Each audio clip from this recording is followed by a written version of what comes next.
ici. On va rejoindre tout de suite à Bruxelles et en direct pour nous Valérie Lerouge. Bonjour Valérie. J'imagine, avant d'évoquer le sujet culturel qui nous amène ce matin sur le plateau de Télématin, évoquer justement cette brillante et gentille personne qui a dû laisser la Belgique et peut-être Bruxelles surtout sous le choc ce matin.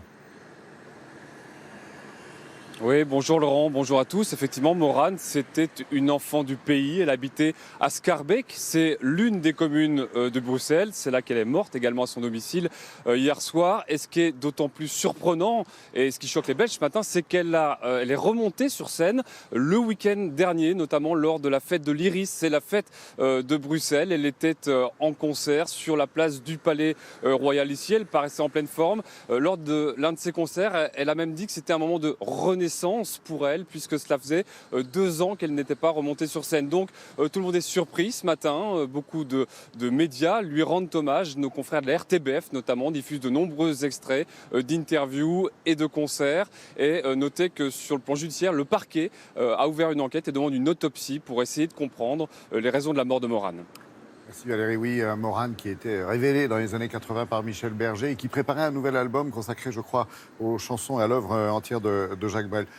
Vous êtes en direct de Bruxelles aussi pour nous parler d'un autre événement culturel qui a marqué ce week-end en Belgique, l'ouverture d'un tout nouveau musée. Alors j'ai cru comprendre qu'il s'appelait Centre Pompidou. Il y a un rapport avec celui de Paris ?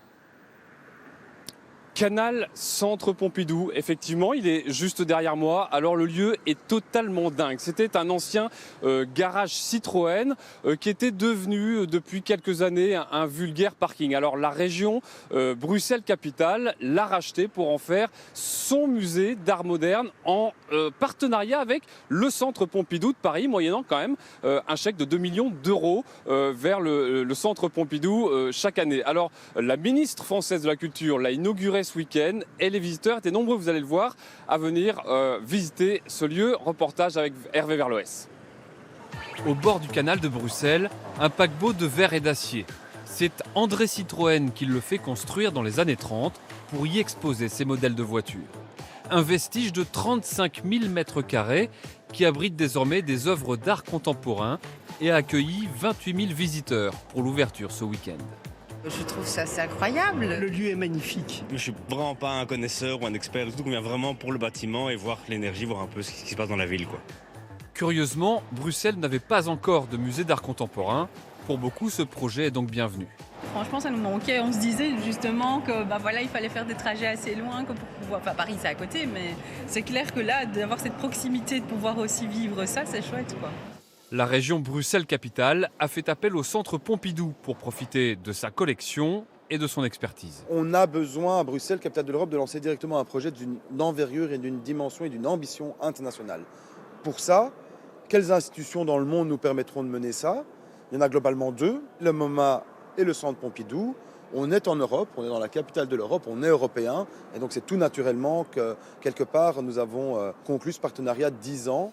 Le bâtiment reste dans son jus pour l'instant. L'ancien garage a simplement été vidé et nettoyé et la sélection des œuvres s'est faite en conséquence. Mais le lieu impose sa loi, il est si beau, si fort, l'architecture industrielle est si prégnante qu'en fait, au fil des salles, on a installé des œuvres qui venaient en résonance. Ici, nous sommes dans un espace où l'on réparait les voitures, la tôlerie, donc des œuvres en tôle autour de vous. Nous avons reconstruit une histoire de la tôle au XXe siècle et de son incidence sur la création artistique. Mais le partenariat avec les Français fait grincer des dents dans le milieu artistique belge. Il aurait préféré un projet 100% local, une polémique stérile aux yeux de la ministre française de la Culture, venue inaugurer le musée. Quand on a un savoir-faire, autant le partager. Le Centre Pompidou sert de catalyseur, d'incitateur.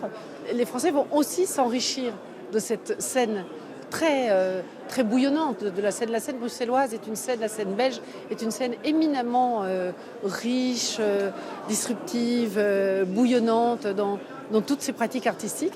Le public a 1 an pour découvrir cette version brute du canal Centre Pompidou, puis il devrait fermer 2 ans pour de gros travaux avant de dévoiler sa version définitive. Ouais, tout le monde le sait, Valérie, la culture rayonne à Bruxelles. Pourquoi a-t-il fallu attendre si longtemps avant d'avoir un musée d'art moderne comme celui-ci ?